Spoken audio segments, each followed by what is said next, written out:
Sadar tidak ketika kita mengucapkan iyyaka na'budu wa iyyaka nasta'in sambil begini, saya mampu, saya kuat, begitu enggak kira-kiranya? Malu mestinya ketika kita menyebutkan iyyaka na'budu wa iyyaka, kita lemah, dhaif. Assalamualaikum warahmatullahi wabarakatuh. Alhamdulillah wassalatu wassalamu ala Rasulillah wa ala alihi wa sahbihi wa mawalah, amma ba'du. Telah berkata di dalam kitab Jami'ul Usulil Auliya yang telah ditulis oleh beliau at-ta'lif atau mu'allif dalam kitab Jami'ul Usulil Auliya, beberapa kata-kata mutiara oleh para aulia, para ulama atau jumhur atau jamahirul ulama dan para aulia, seperti dawuhnya Al-Imam Najmuddin dan beberapa tokoh-tokoh yang lain yang menerangkan tentang asy-syariah. Asy-syariah itu diumpamakan kayak perahunya. Adapun buah daripada syariah, an-natijatus syariah wa huwa thariqah. Thariqah itu diumpamakan lautannya. Kelihatannya memang mudah, gampang. Orang mau menaiki perahu, yang jadi nakodanya siapa?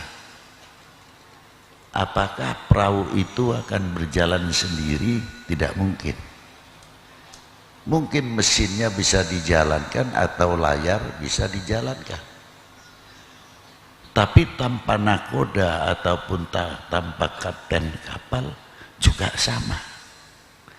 Bisa nyasar, bisa ngantem karang, tidak tahu situasi ini akan terjadi gelombang yang cukup besar atau tidak, dan bagaimana keadaan penumpang yang ada di dalam safinah atau perahu itu sendiri, mampu atau tidak kalau gelombang itu besar. Ada yang pusing, juga bisa yang tidak kuat, muntah-muntah dan sebagainya. Itu pasti insya Allah begitu. Nah, siapa beliau yang nakoda atau kapten kapalnya? Ya tidak lain. Di dalam syariah pun ya ulama-ulama yang luar biasa yang ada di dalam safinah. Tidak begitu saja perahu itu akan jalan sendiri. Umpamanya tekanan angin ini berapa? Datang dari mana? Ini akan terjadi gelombang yang besar.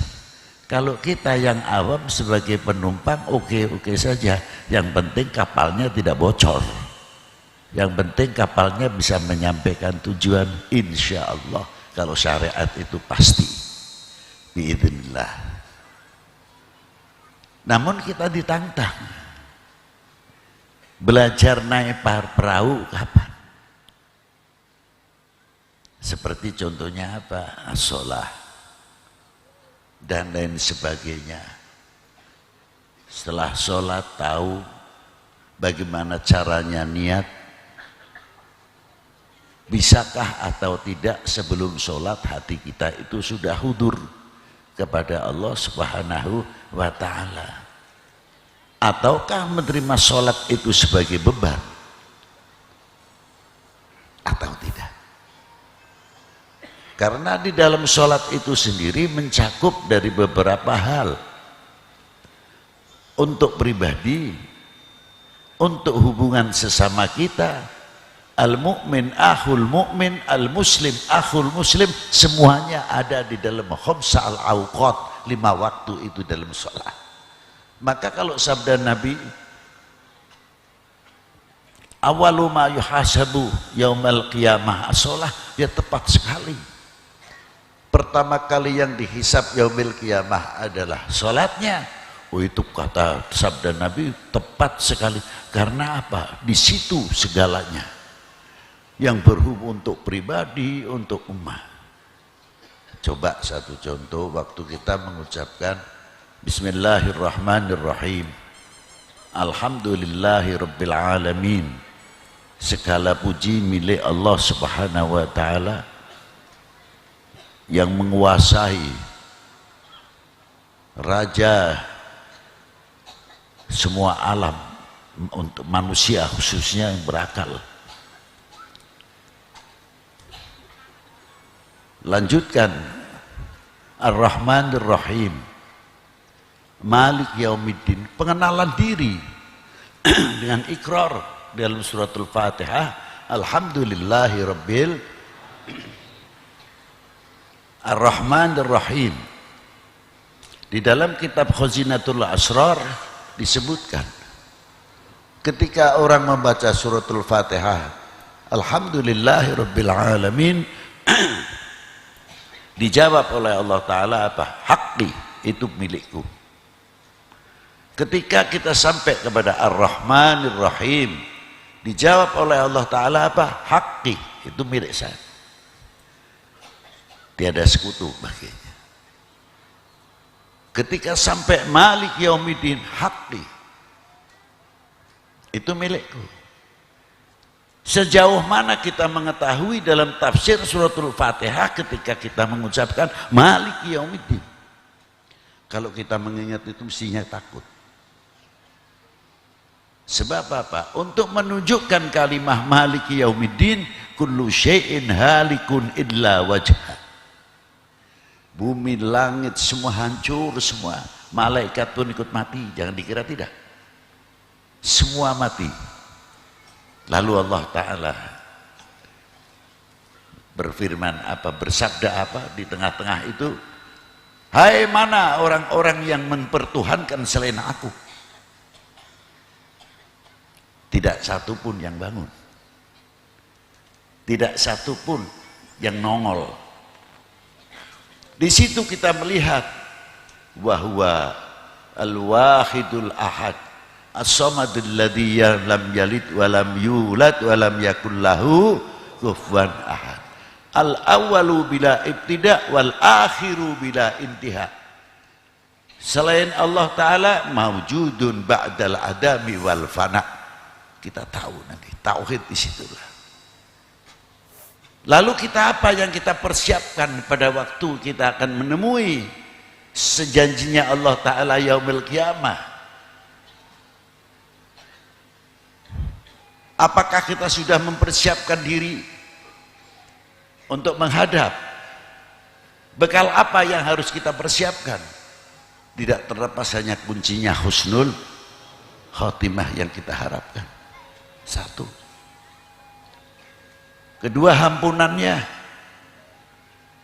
Yang ketiga, tidak terlepas sebagai tawasul kita mengharapkan syafaah bagi Nabi sallallahu alaihi wa alihi wasallam. Lalu terusnya, iyyaka na'budu wa iyyaka nasta'in. Kepadamulah aku menyembah dan kepadamulah kami meminta pertolongan. Kalimahnya pakai jamak, bukan pakai kalimah mufrad. Asalnya nahnu. Kalau nahnu na'budu. Tapi kalau sendirian kalimah mufrad a'budu. Dibimbing oleh Allah Ta'ala menggunakan kalimah nahnu. Malik Yaumiddin, iyyaka na'budu wa iyyaka nasta'in. Setiap lubuk mukmin harus mempunyai i'tiqad, kepadamulah kami, siapapun kami, bukan pribadi saya saja. Dan kita ini pernah mengajarkan kepada nahnu lil ahlil bait lil aulad wal abna wal banat. Kita mengajarkan kepada anak-anak generasi kita bertauhid kepada Allah Subhanahu wa taala. Sejauh mana kita mengajarkan tauhid kepada anak-anak kita? Jauh daripada dunia kesyirikan-kesyirikan. Sudah sampai mana kita mengajarkan? Dan ketika kita menyebutkan wa iyyaka nasta'in, merasa tidak kalau kita ini golongan yang lemah? Sadar tidak ketika kita mengucapkan iyyaka na'budu wa iyyaka nasta'in sambil begini? Saya mampu, saya kuat. Begitu enggak kira-kiranya? Malu mestinya ketika kita menyebutkan iyyaka na'budu wa iyyaka, kita lemah, dhaif. Siapa yang paling bisa menolong? Hanyalah Engkau ya Allah. Seandainya dia penyakitan, siapa yang bisa menyembuhkan? Hanyalah Engkau ya Allah. Adapun kita kena penyakit, kita ridho, untuk menambah keridhaan pahala kita ikhtiar, entah itu minum obat. Tapi hati-hati, jangan sampai kita mempunyai kesyirikan di dalam minum obat atau datang ke dokter. Kalau saya tidak datang ke dokter si A, mana mungkin saya sembuh? Ini bahaya. Jadi maaf saja, kalau mau berbicara syirik, kuburan jadi sasaran saja, jangan. Oh, kalau kita tidak makan, mati. Apa yang menentukan mati hidup? Nasi. Atau yang menyembuhkan penyakit kita ini obat? Mana? Bukan Tuhan. Ikhtiar untuk menemukan, kita kenal kepada yang menyembuhkan. Itu obat-obatan. Ketika kita makan, sudah sampai tidak? Kenal kepada yang memberi kenyang, atau hanya dapat kenyang?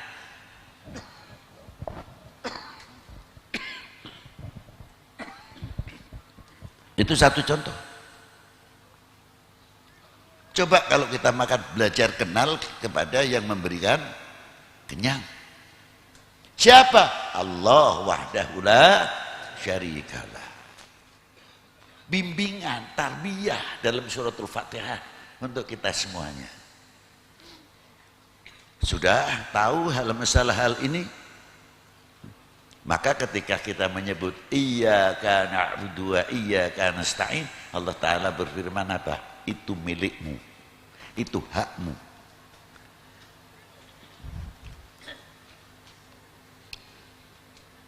Kepedulian kita sejauh mana dalam mengucapkan ihdinas siratal mustaqim? Lafadznya juga pakai jamak, bukan ihdini, tapi menggunakan apa? Ihdina, maknanya aja tunjukkanlah kami jalan yang lurus. Apakah itu untuk pribadi? Peduli antar kita, al-mu'min akhul mu'min, al-muslim akhul muslim. Kalau tahu benar masalah ihdinas siratal mustaqim, tidak ada antar muslim itu ribut saja. Tidak ada ikhtilaf, khilafiyah itu kecil. Tapi lebih akrab, lebih menjalin, saling menghargai di antara satu sama yang lain. Sebab setiap sholat kami sadar saling mendoakan. Tunjukkanlah kami jalan yang lurus.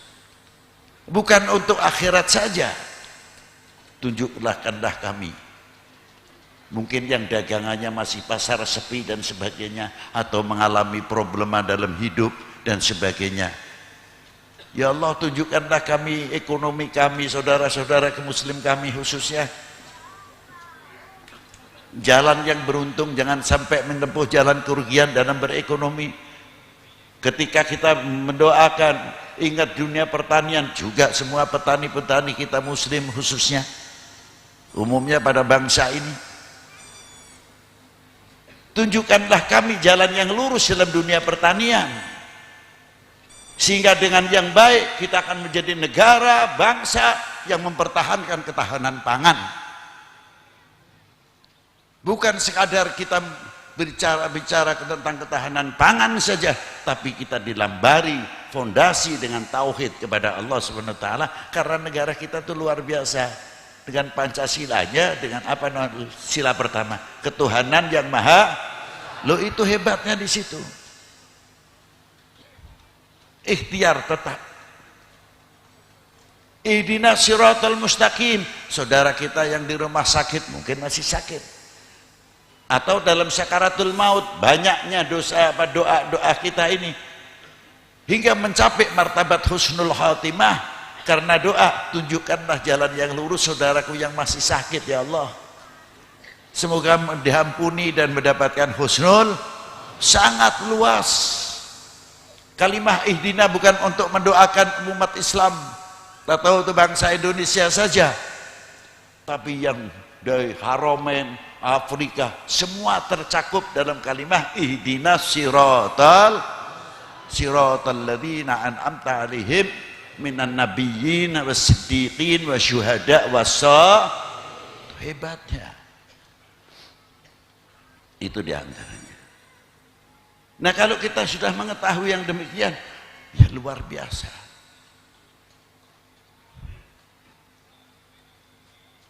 Itu pun di dalam membaca suratul Fatihah tidak bisa kita akan menafsirkan dengan otak hasil kepala sendiri. Harus kita punya guru hingga tahu dan sebagainya. Wudhu pun sama, harus punya guru. Itulah diantaranya kalau kita as-safinatu kal syariatu kasafinah, bahwa syariah itu seperti perahu. Jadi ilmunya kita naik perahu sudah tahu, apalagi kalau kita kembali at-tariqatu kal bahr. Tariqah itu bagaikan lautan. Mengapa bagaikan lautan? Yang mengantar kita kenal kepada Allah dengan melalui jalur tariqah. Baru kita tahu begitu luasnya kekuasaan Allah Subhanahu. Itu diantaranya. Nanti kita akan ketemu buahnya daripada tarekah adalah mutiara yang luar biasa, adalah hakikat. Apa maksudnya hakikat? Kita menemukan mutiara al-akhlaq wal adab kepada Allah Subhanahu wa ta'ala. Kalau kita memahami dalam suratul Fatihah dan kita memahami apa yang ada kandungan dalam suratul Fatihah, sangat luar biasa. Apalagi di dalam mesti kita berhubungan dengan baginda Nabi sallallahu alaihi wasallam. Setiap sholat, entah itu wajib, entah itu sunnah, berapa kali kita mengucapkan assalamualaikum ayuhan nabiyyu warahmatullahi. Itu di makam baginda Nabi itu dengan hadits yang cukup kuat. Dalam kitab Sa'adatul Darain ada satu malaikah yang selalu menerima selawatnya umatnya baginda Nabi SAW, dan selalu malaikat itu menyampaikan kepada Rasulullah apa? Sholata fulan bin fulan ya Rasulullah, bapaknya di bawah. Itu hebatnya. Berapa kali setiap hari kita berhubungan dengan Rasulullah, assalamualaikum ayuhan nabiyyu wa rahmatullahi wa barakatuh. Kita semakin kenal kepada Allah, semakin dekat kepada Allah, semakin kenal kepada baginda Nabi SAW yang menuntun kita kenal kepada Allah Subhanahu wa ta'ala, kenal benar, malu rasanya. Insya Allah dunia ini aman. Mau ramenya politik, mau ramenya apa, terserah. Nanti 2024 umpamanya, tapi karena kita takutnya kepada Allah, malu kepada Allah, malu sama Rasulullah SAW, kita tidak mudah menjadi bangsa atau menjadi umat yang terpengaruh oleh hoax dan sebagainya. Tidak mudah kita dipecah belah. Indonesia adalah tetap Indonesia, tidak ada Indonesia dua.